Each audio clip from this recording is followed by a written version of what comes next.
আসসালামু আলাইকুম সুপ্রিয় শিক্ষার্থীবৃন্দ, আজকে তোমাদের আইসিটি পরীক্ষা শেষ হয়েছে।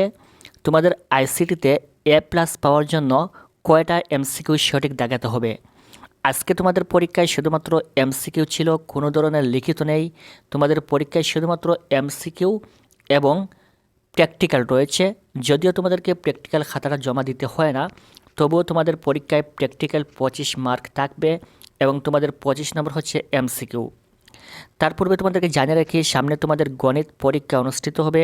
তোমাদের গণিতের সম্পূর্ণ এমসিকিউ, সিকিউ এবং এসকিউ সাজেশন আমাদের চ্যানেলের রেডি করা রয়েছে। যারা নতুন রয়েছে অবশ্যই চ্যানেলটি সাবস্ক্রাইব করে রাখবেন আমাদের চ্যানেল থেকে তোমাদের গণিতের সকল কমন সাজেশন সবার আগে পাওয়ার জন্য।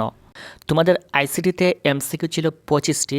এই 25টা এমসিকিউ এর মধ্যে থেকে তোমাদেরকে A+ পাওয়ার জন্য 15টা এমসিকিউ সঠিক দেখাতে হবে, তাহলে তোমাকে আইসিটিতে A+ দেওয়া হবে।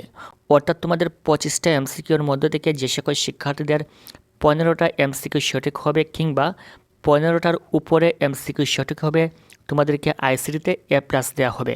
অনেক শিক্ষার্থীরা আইসিটিতে খুব সহজে A+ পেয়ে যায়, আবার অনেকে আইসিটিতে ভালো পরীক্ষা না হওয়ার কারণে অনেকে ফেল করে থাকে।